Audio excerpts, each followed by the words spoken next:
हम सभी जानते हैं कि वह भगवान श्री राम के सबसे बड़े भक्त थे।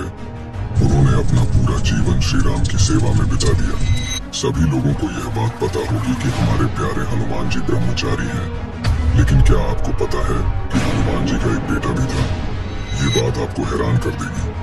कौन था ब्रह्मचारी हनुमान जी का बेटा? नमस्कार दोस्तों, आज के इस वीडियो में हम विस्तार से बात करेंगे कि यदि हनुमान जी ने अपना जीवन ब्रह्मचारी होकर बिताया और कभी भी पारिवारिक जीवन को नहीं अपनाया तो उनका बेटा कैसे हो सकता है, उनकी माता कौन रही होगी और यह कैसे संभव हुआ होगा। कहते हैं कि उनके बेटे का जन्म किसी स्त्री से नहीं बल्कि एक मछली से हुआ था और पूर्व जन्म में वह कोई अप्सरा थी। जी हाँ दोस्तों, आपने सही सुना, किंतु यह कैसे संभव है? चलिए इस रहस्य का पता लगाते हैं। एक प्राचीन कथा के अनुसार जब रावण ने हनुमान जी की पूंछ में आग लगा दी थी, तब हनुमान जी ने अपनी पूंछ से पूरी लंका को जला दिया। लंका जलाने के बाद हनुमान जी जब अपनी पूंछ में लगी आग को बुझाने के लिए समुद्र में उतरे, तब उनका तापमान बहुत ज्यादा था और उनके पसीने की एक बूंद समुद्र के पानी में गिर गई थी। उस बूंद को एक मछली ने पी लिया और वह गर्भवती हो गई। इसी प्रकार से हनुमान जी का बेटा मकरध्वज पैदा हुआ। पिता पुत्र का महासंग्राम। रामायण के अनुसार जब रावण राम जी के हाथों हारने लगा तो उसने पाताल लोक के स्वामी अहिरावण को राम और लक्ष्मण का अपहरण करने के लिए मजबूर किया। अहिरावण एक मायावी राक्षस राजा था और वह अपनी माया की शक्ति से किसी का भी रूप ले सकता था। उसने हनुमान जी का रूप धारण करके श्री राम और लक्ष्मण का अपहरण किया और उन्हें पाताल लोक ले गया। जब यह बात राम जी की वानर सेना में सबको पता चली तो सब जगह हल्ला मच गया। हनुमान जी उन्हें ढूंढते हुए पाताल लोक पहुंचे, जहां उन्होंने देखा कि वहां 7 द्वार थे और हर द्वार पर एक पहरेदार था। सभी पहरेदारों को हनुमान जी ने हरा दिया, लेकिन अंतिम द्वार पर उन्हीं के समान बलशाली एक वानर पहरा दे रहा था।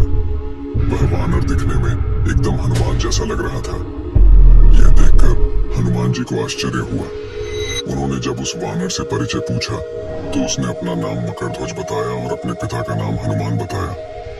मकरध्वज के मुख से पिता के रूप में अपना नाम सुनकर हनुमान जी बहुत क्रोधित हो गए और बोले, यह असंभव है क्योंकि मैं आजीवन ब्रह्मचारी रहा हूँ।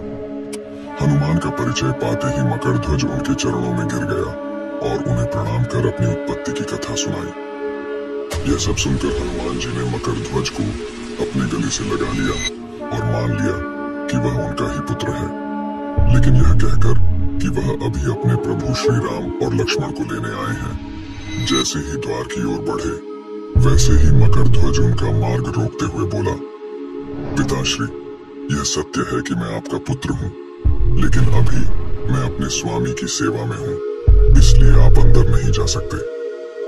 इससे हनुमान जी प्रसन्न भी हुए थे। द्वारपाल से पाताल लोक के राजा तक का सफर। हनुमान ने मकरध्वज को अनेक प्रकार से समझाने का प्रयास किया, किंतु वह द्वार से नहीं हटा। तब दोनों में घोर युद्ध शुरू हो गया।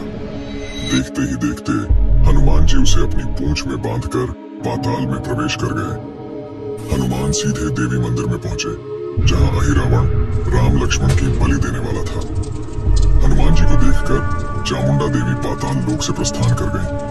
तब हनुमान जी देवी रूप धारण करके वहां स्थापित हो गए।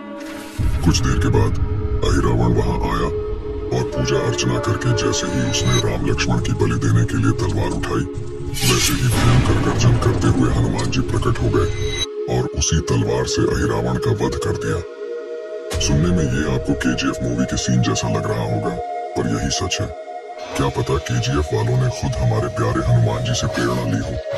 तो इसी बात पर यदि आप भी मेरी तरह हनुमान जी के भक्त हैं तो वीडियो के अंत में जय बजरंग बली और जय श्री राम जरूर लिखें।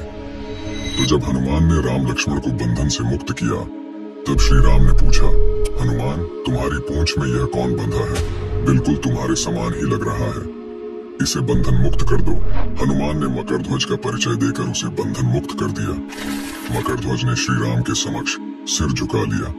तब श्री राम ने मकरध्वज का राज्याभिषेक कर उसे पाताल का राजा घोषित कर दिया और कहा कि भविष्य में वह अपने पिता के समान दूसरों की सेवा करे। यह सुनकर मकरध्वज ने तीनों को प्रणाम किया तीनों उसे आशीर्वाद देकर वहां से प्रस्थान कर गए। इस प्रकार मकर ध्वज हनुमान पुत्र कहलाए। दुनिया का एकमात्र मंदिर जहां हनुमान जी विराजे हैं अपने पुत्र के साथ। भारत के पश्चिमी भाग में स्थित तीर्थ स्थान बेट द्वारका एक धर्म भूमि है। यहाँ पर भगवान द्वारकाधीश का मंदिर होने के अलावा पौराणिक और दुनिया का एकमात्र ऐसा हनुमान मंदिर है जहाँ हनुमान जी अपने पुत्र मकर ध्वज के साथ विराजमान हैं। इस मंदिर को डांडी हनुमान मंदिर के नाम से भी जाना जाता है। कहते हैं यहाँ पहली बार हनुमान जी मकर ध्वज से मिले थे। इस हनुमान मंदिर में समुद्र पार कर नाव के माध्यम से बेट द्वारका पहुंचा जा सकता है।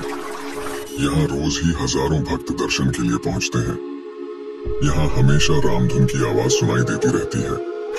यदि आपको यह कहानी पसंद आई हो तो इस वीडियो को लाइक करें, कमेंट में अपने विचार जरूर बताएं और चैनल को सब्सक्राइब करके हमें सपोर्ट करें ताकि हम आपके लिए और भी ऐसी रोचक कहानियां लाते रहें। जय श्री राम।